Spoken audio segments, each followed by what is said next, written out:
Hello and welcome to the Alive, Digital Humans and Their Organizations podcast. This series explores themes and topics relating to all things digital and the shift we're experiencing as the digital era impacts our lives everywhere. My name is George Seiler. I'm from the Ludic group, and this episode is brought to you by the authors of the book Alive, Digital Humans and Their Organizations, published by Navarro and available on Amazon, Kindle, and in bookstores near you. Today's episode is about performance coaching and learning in a digital world. We're joined today by one of the authors, Paul Ashcroft. Hello. With our special guests, Rob Griffiths, a performance psychologist who works as an executive coach and facilitator for business leaders and high-performance athletes. Hello. Mythily Bhageerutty is an expert coach and facilitator working with executives all around the world with an emphasis on work-life balance. Hello. Hello. And Paul Miller, an award-winning coach, facilitator, writer and consultant. Hi, George. Paul Ashcroft, can you start us off with an extract from the book? Sure, George. The culture of the digital organisation will be determined by the quality of the learning provided. Providing flexible and high-quality personalised learning programmes at scale is a strategic imperative for organisations to remain competitive in the rapidly changing business landscape. Rob, start with you. What do you think? That's a good quote. I think that all learning is contextual, and therefore it's by nature it's very personal. And one of the things that I think over the last number of years of coaching, it's certainly key is bringing out the really personalised approach, being able to identify what that individual needs and being able to tailor the learning for them specifically. I think that's really important. I think that digital is a wonderful opportunity to reach so many people in such a personal way, picking up on Rob's point, is that, you imagine that e-learning is never going to be as good as face-to-face. You imagine that people talk all the time about, as though digital is a second best option. But actually, I don't think it is. I mean, we've run programs whereby you can input all of people's expertise, the way they like to learn, the subjects that they most keenly interested, and then you can tailor the learning for large groups of people. As a coach, I thought that when we were going into this, when I first did it, that it couldn't possibly be as powerful as face-to-face, because coaching survives on intimacy, the ability to create a strong, trusting relationship very quickly. And I thought that digital would be a barrier. Well, in actual fact, it's not true at all. And what we've found is that the results from digital coaching match entirely the results you get from face-to-face. And I mean really high-quality results. And when you talk about learning for organisations, when it comes to coaching is absolutely accelerated learning. Coaching is being able to draw out of people resources that otherwise they wouldn't have access to. So really, in a nutshell, coaching is releasing potential. Well, you imagine you've got 30 coaches with 600 people around the globe working, as Rob says, personally, contextually, and we have all this information. All of a sudden, it's a new ballpark. So instead of going, this is an inferior option, I'm sitting there on a 29-inch screen with nice speakers, with an excellent headset, seeing, hearing in high definition this person, able to share my screen, able to record the session, able to then afterwards chat. So for me, it's a real turnaround for me to notice that I once was a cynic, if you like, and a critic, and now I'm an advocate. And I'll give you one example. Is just the other day, I went into my office, and at about 8 o'clock, I was talking to someone in Kenya. At 9:15, I was talking to someone in Egypt. And then in the afternoon, I was talking to someone in Bangladesh. And when I went to the portal later on to check in there's a chat message saying, thanks, that session worked really well. I did the meeting, and guess what? They bought it. They bought the idea. And I'm sitting there going, right, I need to walk the dog now.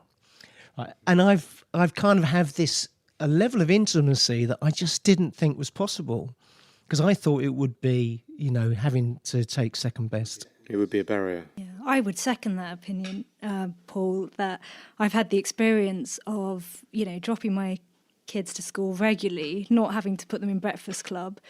And then, again, at 9 o'clock, I can speak to someone, coach someone, and they're getting the best of me because I'm in my home, I'm fully switched on. I love to walk and talk, and that's all available when I'm working digitally.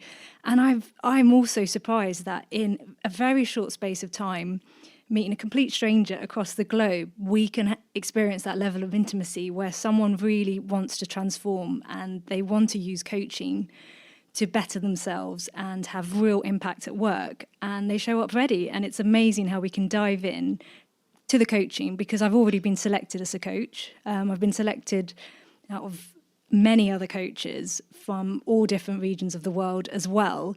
And so again, there's that, we're starting straight away when we're on that coaching session. Because there's a good fit. There's a good fit, yeah. It's voluntary, which is the heart of digital learning, is that you've selected me as your coach, you've selected how and when you want to have that session, and you can even have that in the comfort of your own home. So there's a lot of personalization there that you're saying, both using analytics and tools to enable that fit is there, and there's a better chance of success.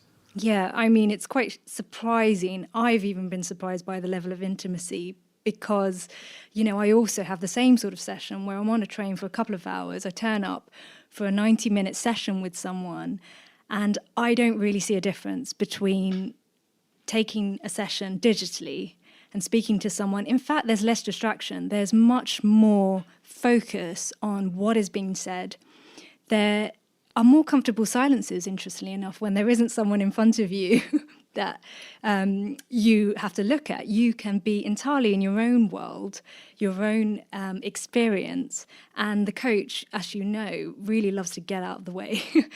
Doesn't really want you to be responding to anything from them. They want true silence so that you can think through your experience and you can hear yourself. So as a coach, we're looking for someone to bring their whole selves, more of themselves, into the conversation, into the room, so that they can apply this knowledge to work, to an area that they want to improve. I think that's largely because technology has moved on so much from when perhaps Paul you were initially thinking about it. It was the technology was nothing like it is now, and therefore the quality of the experience you have of talking to people, of seeing people through a conference call or through some of the different mediums now is so much better. You can have a much better dialogue. You can see the facial interaction. So it's not as if it's a second best experience. It enables us to have conversations with people where you would never have been able to do that before. As you were saying about having coaching conversations with people on different continents in the same morning. It's crazy, isn't it? Years ago, it would never have been possible. Well, I was away recently, and my friend was going off to Kiev to do something, and it sounded so old-fashioned. And he said, I've got to get ready, go home and get ready. And I thought, he's got to go and pack. He's got to get to the airport really in the morning. He's going to be tired when he gets there. Now, of course, obviously, it doesn't mean you can't do that, because we still do. But we're much more selective now about the opportunities that require face-to-face. Whether it's necessitated. Absolutely, yeah. Do you find that organisations are more accepting of an idea of doing virtual coaching and one-to-one coaching? Mythily? I think if you give them the option, they always want face-to-face, which is so interesting, because if you say, look, this session is going to happen virtually, they just take it, and it is exactly the same value. In fact, they get it for less time, because typically you'll have a virtual conversation, maximum an hour, maybe 45 minutes. But if you go and see someone face-to-face, an hour is the minimum. You're looking at a 90-minute session, which spills over often into 2 hours. So there's something around a question mark around that, around value.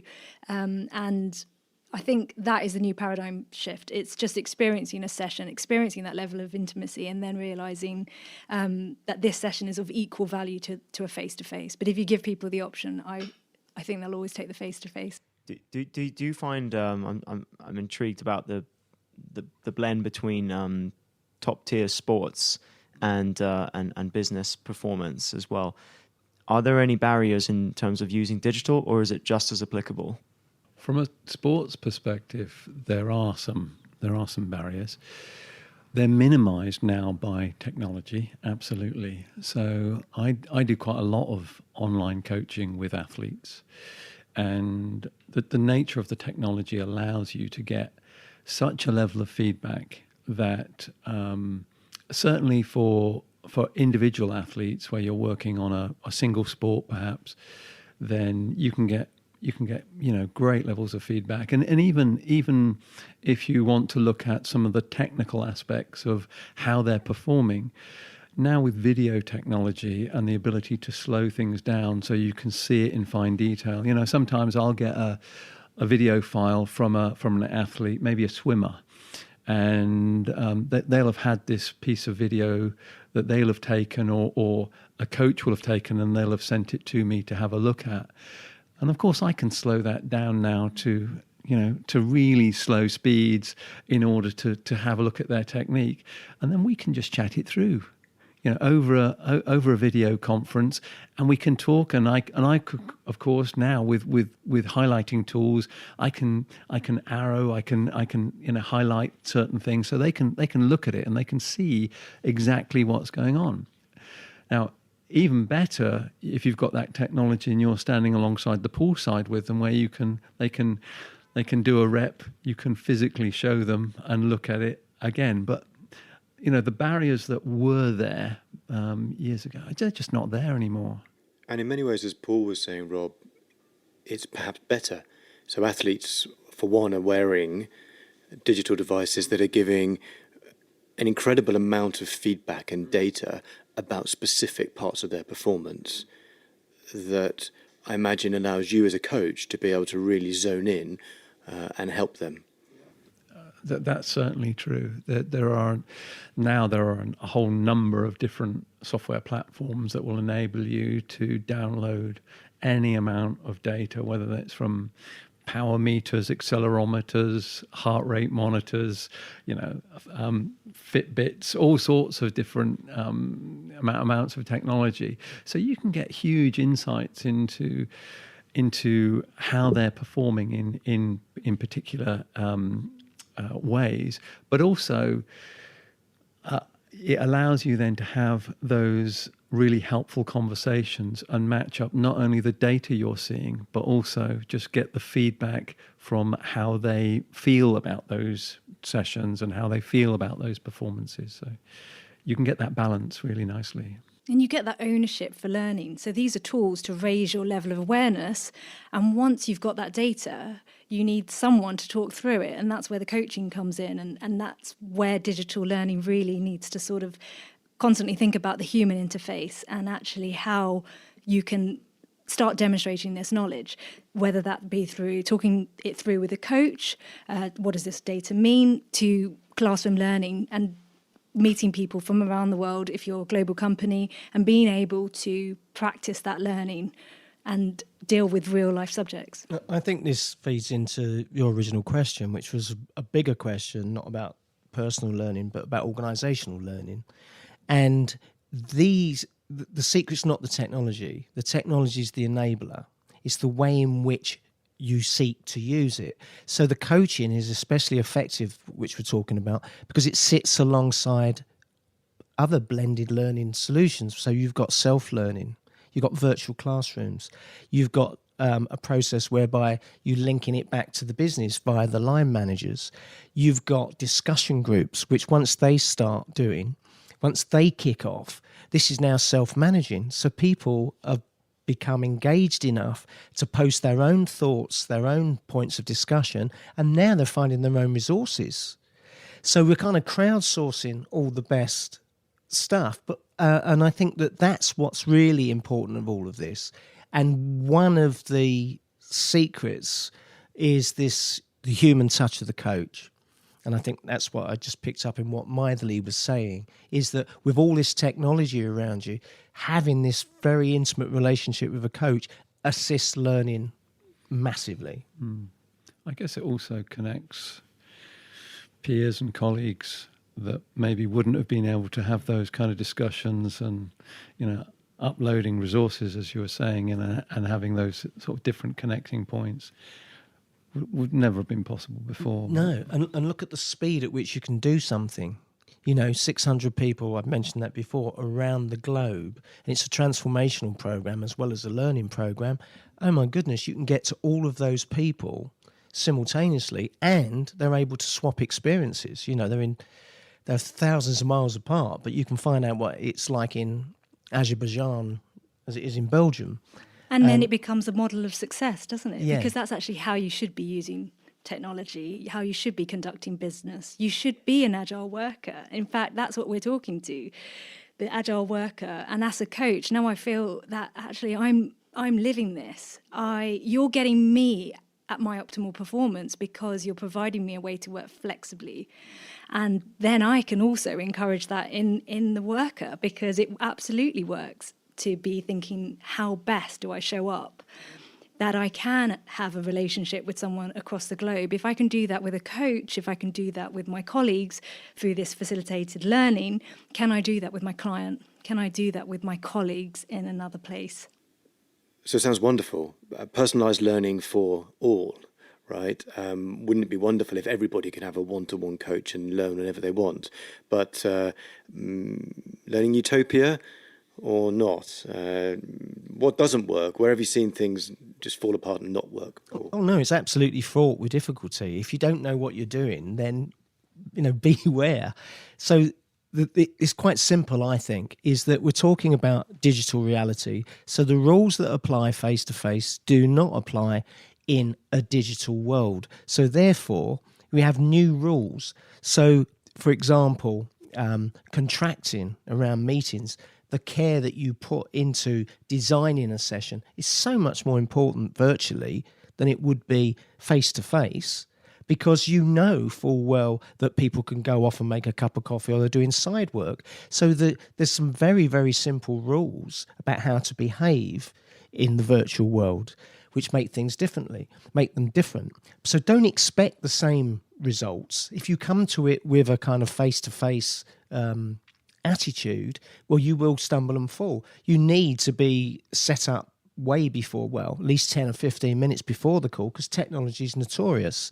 So therefore, you need to have made, allowance for that. Running virtual classrooms when people, even if they're in the third world, or certainly if they're in Asia, they tend to fall off the call sometimes. So as facilitators, you have to have a different kind of approach. You need to know how to pick those people back up. You make sure you've got moderators in the background so that they can be doing that whilst you're talking. And there's a whole load of protocols that go with being virtual, which if you don't know them and you don't get used to them, it'll be a nightmare. You know, you'll have cancelled sessions, booked in the wrong time zone, with calls that people falling off the other end, with no sound but no visual. You need, and most of it is really common sense. You've got to make sure people have got enough bandwidth. You've got to make sure they're in a private space, etc., etc. And it goes on and on and on, and you scale it up.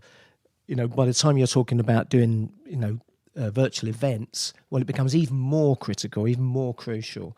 But there's a whole attention that needs to be given that people tend not to. And then at the end of it, they go, oh, it's not as good as if I'd done it live.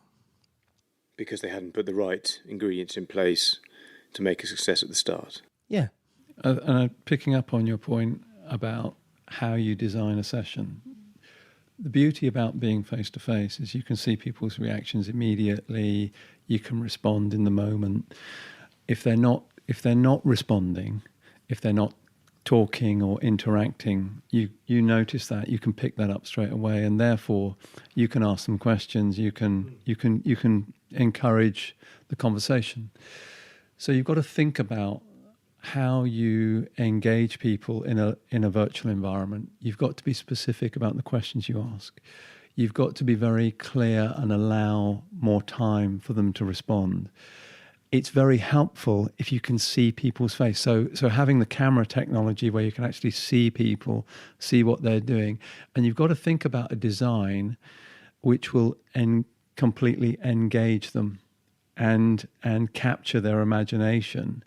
So if they're really connected and they're interacting with you, there's much less likelihood of them going off and doing their emails or thinking about something else.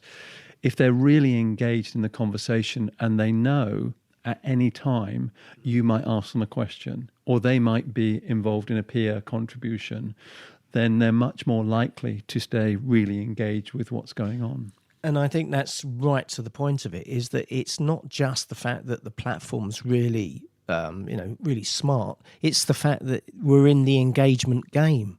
So everything we do is to raise people's level of engagement, which is true anywhere.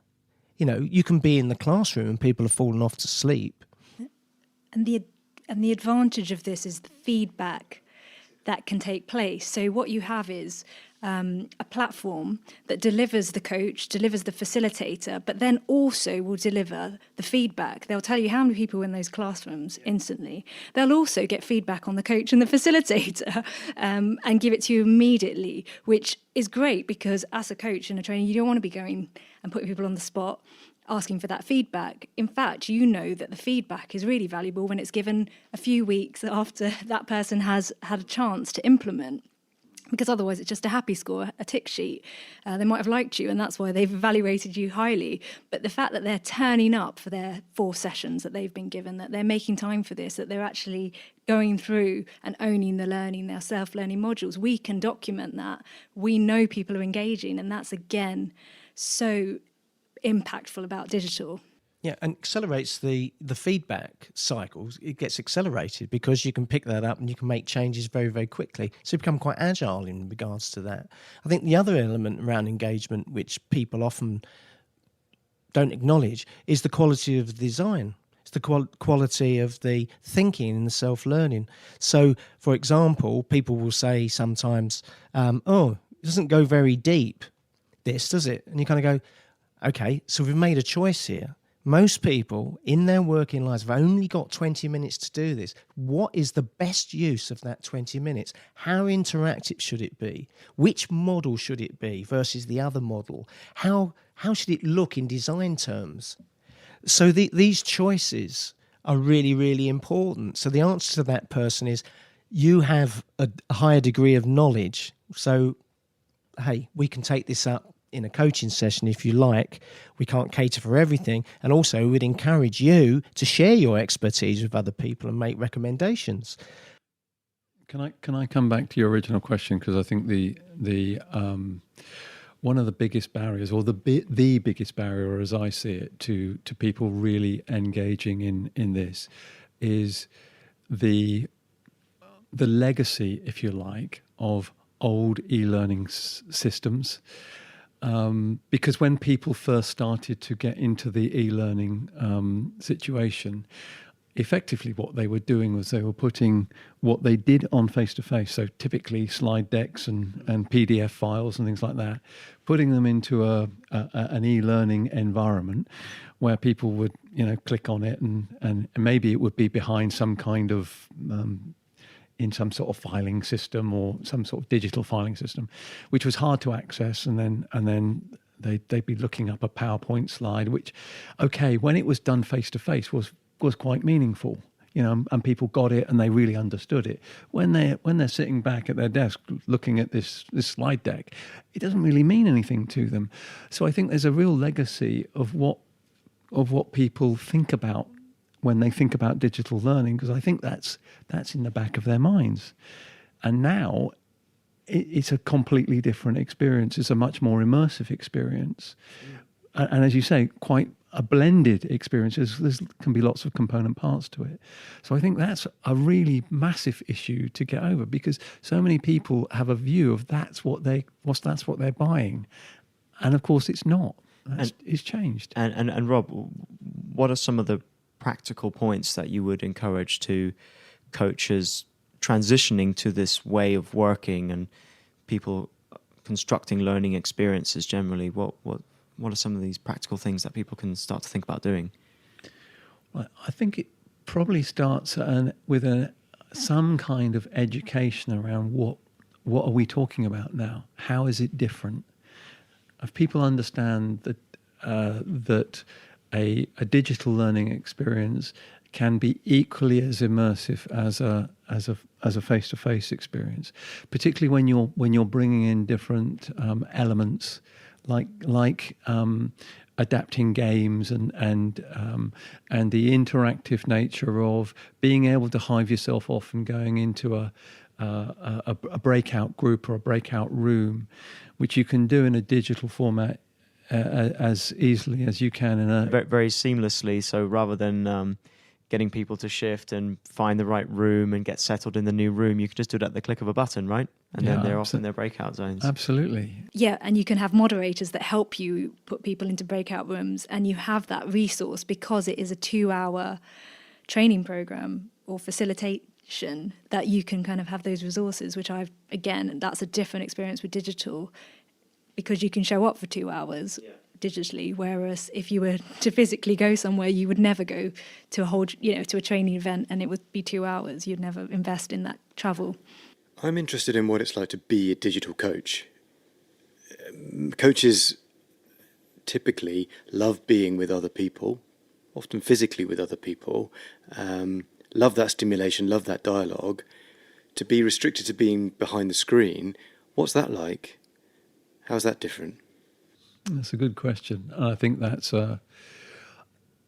because for me, there's a real upside and there's a downside to it. So for me, the upside is, as Mythily was saying, we get the opportunity to fashion our work schedule exactly how we like it. And we can fit things in around everything else. And so balancing the different elements of your life becomes a lot easier. You get that, for me, variety and opportunity to work both on the sports side and on the business side, which is fantastic. There is an element, I would say, and I think to some degree this depends also on your personality and what your preferences are. But if your preference is to be with other people and you're working out of a home office, that can be, for some people, that can be a very lonely experience. It can be a real challenge to connect with others, because there's, you are connecting with others on a face-to-face through a screen, but you're not getting the natural socialization perhaps that you would do within a work or an office environment. Whereas as an independent coach, I can spend all day at home and work from my office, and I can talk to maybe 5 or 6 different people for an hour at a time throughout the day, and I've spoken to nobody else. It's very solitary. So in a way, you're talking to lots of people, but you're actually just talking by yourself. and I think that comes to the faculty, the faculty of coaches, and we are, if you like, our own little digital tribe. And as Rob says, it can be quite lonely, but we need those times where we all check in. So we will have briefing calls before we go into the project. We'll have check-ins a few miles down the road, and we'll certainly have a debrief afterwards. But from the coaches, we're using one another to generate other opportunities. So some coaches might be experts in mindful leadership. Other people are experts like Rob in sport. And so we can actually put people together and start generating opportunities of work, but also we're connecting. And then the other answer, I think, is to do with the fact that digital doesn't mean that you just have to digital. Blended is the thing. And I think that every now and again you do need to get out and work with people face to face.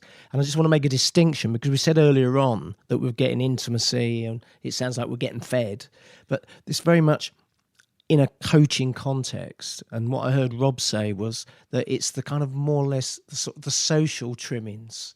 It's like, whilst engaged in the calls, I don't feel in any way isolated or lonely. But the moment I turn it off, it does seem kind of like I've had a private experience that no one else can share.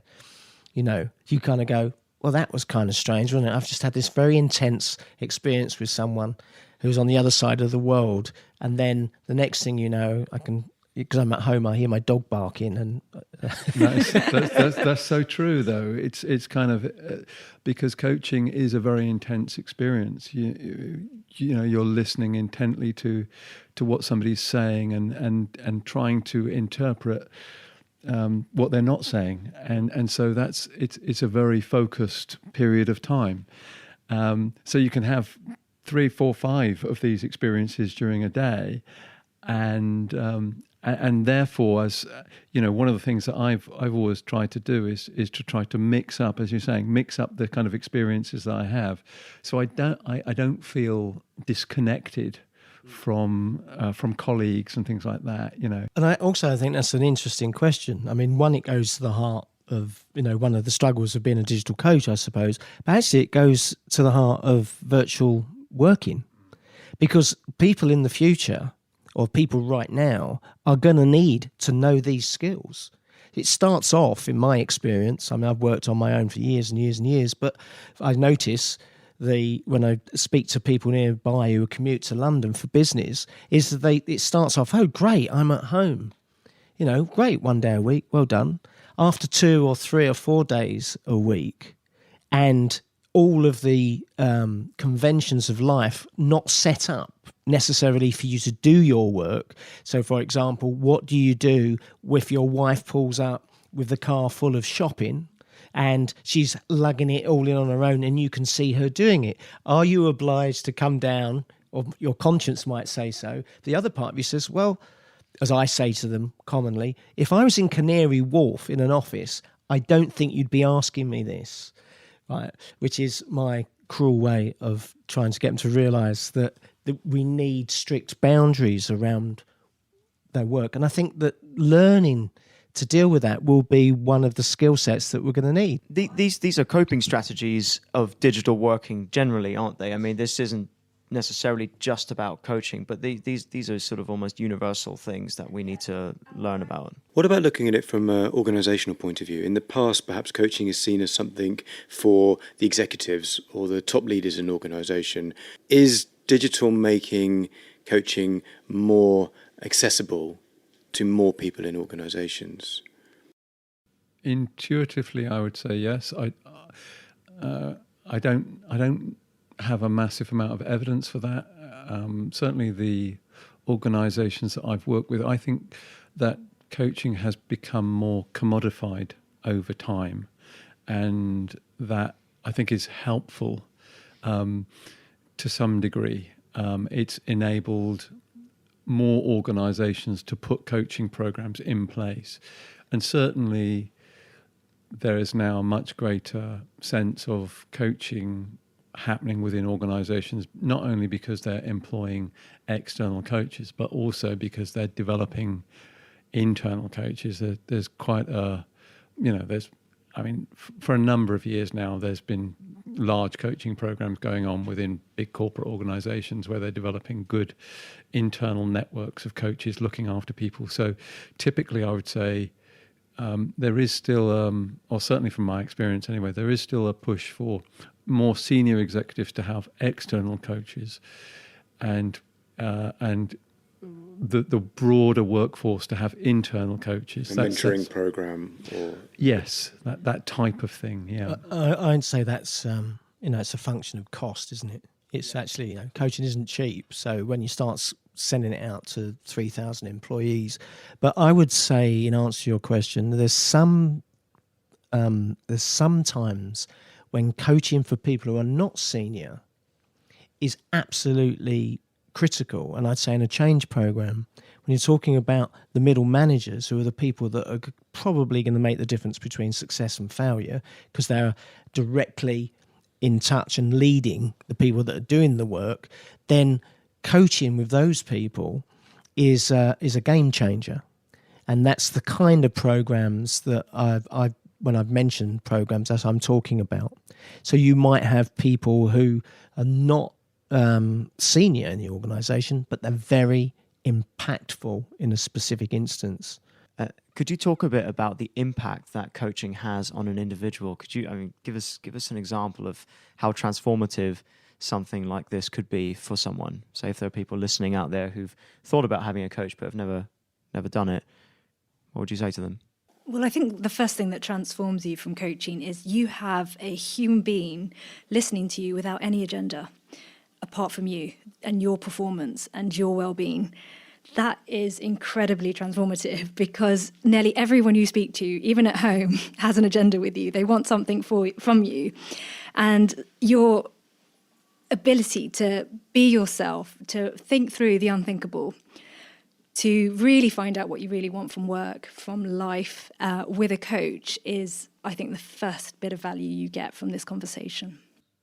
I would agree with that. I think having somebody to listen to your thoughts and your aspirations and your fears and your challenges is very powerful. And to challenge, part of your role as a coach is to challenge the person's thinking, to challenge their views, to be a critical friend, to really help somebody think through what's going on for them, and allow them to come to their own views, their own perspective, their own point of view. That is incredibly powerful, and I think that's where you get these real shifts in learning, in insights into the way people operate, and people have those. Having had a number of coaches myself that have had enormous impacts on me personally. Just that unagendered personal approach where somebody wants to support you, to help you with no other agenda apart from wanting you to do well, is amazing. The connection you can make with them, the intimacy, the preparedness to kind of open up, and perhaps people will share with a coach things that they won't share with their partner, their loved ones. And that is not only a privileged position, but it also allows you this scope to be able to open things out and to help them, go in the direction that they really want to go in. It's really incredibly powerful. And Paul, what's your view on this? Well, it takes quite a lot to explain what a coach actually does. There's a lot of process, and there's a lot of tools, and there's a lot of psychology going on. And I'm not going to do that, but I'll give you just the outputs. So you get, let's say someone has a problem with time management. Well, great, we can work with that, and they get better. Yeah, that's what you'd expect. But then someone has people management problems. So all the suite of difficulties that you would have in a business life are available as coaching elements. So what you get is you get people who manage people better as a result of coaching. You get people that have particular skills gaps which they know how to address. But more than that, if you move up, you start getting into what people believe and about their capability. So we work a lot on this level of belief. So people have disempowering beliefs, limiting beliefs. And a great example of that is, I won't go for that role, I'm not a leader. Well, that will come out in the language in a coaching session. A coach you can't not miss it, because beliefs are being spoken all the time and the coach is listening in a way. So therefore you can explore that. You don't tell them, or you don't tell them what to do, you explore it in such a way that now the focus becomes not on getting the promotion, not on this kind of skill, but on your belief and reality testing it. Is it real? Is it tangible? Where's the feedback in the real? What could you do to test it? What might you do to experiment with it in order? And what you find is that, in fact, people are promoted much quicker. It's not unusual for people to, in 5 years, to move up 3 stages in an organisation. And then ultimately you get to an even higher level, which is around purpose and meaning. And if you take work-life balance as a kind of fairly straightforward example, is that people may be at work and they may be working 70 hours a week, but if they have young children and they're coming home at 9 o'clock at night and leaving at 6 o'clock in the morning, they have within them confliction, which clearly affects work. Now, to surface that, to address it, to talk around it, is often transformational. So you can actually, I've worked with people in the city, Canary Wharf, bankers in China, and maybe by stealing back an hour, they get back into the driving seat, maybe by the fact that they can actually have better quality time because you've explored that with them, what they'd like to do. But the last thing I'd like to say is in reference to organisation, because we're talking a lot about individual benefits.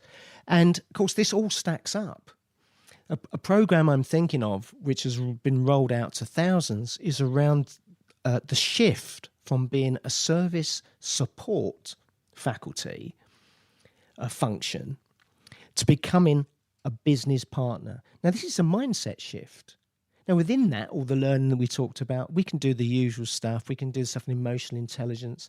We'll do the stuff on conflict management, performance management, change management. It's all there as a suite of skills, but it sits very neatly in this overarching aim of shifting people from the idea that they just support and they're transactional and that they perhaps just police, to becoming collaborators, advisors, and the business can become more economic. With an aim like that, you can target what they need in a way you can't if you have a generic program. So with that in mind, you can actually go, this skill is particularly good. These people are used to being transactional. They don't know much about influence. They don't know much about negotiation. So just by feeding these things in, you make like a quantum shift. Now, imagine you're doing that with 1,200 people simultaneously in an organisation. You're going to see a big effect in a very short period of time. So it translates to an uplift of the actual business performance as a result of this. So it's both personally empowering and enriching, but it also directly translates to the business optimizing. I think where a lot of organizations see the benefit of this is some of the things that are less tangible. Often organizations like to measure things like employee retention, how many people are attending work or not attending work. Sometimes, their numbers in terms of sickness and things like that. I think the kind of motivational effects of having or being coached can have these kind of impact on a number of these types of metrics, which again is, from a well-being perspective, from an overall organizational well-being perspective, is very powerful. Yeah, and it's a tailor-made approach. So you're looking at the learner as an individual. You're sort of saying, what do you need to have a useful learning experience, from coaching, from facilitation? So you're getting two levels of acknowledgement here. You're getting one from your organisation saying, you matter, we want to invest in you, and that you're an individual. And on the other level is around the coach, absolutely seeing that person for their potential, for seeing them, exactly as they are, with their conflicting wants, and all their talents and all their passions and their joys, they're getting seen in that space. And that is something that I think affects every aspect of their life, from work to home to every single relationship, because they are becoming more of themselves. Often, I know that because we've chatted about this before, you can have this effect where you're talking about something very specific that's happening at work, and the learning that goes on from that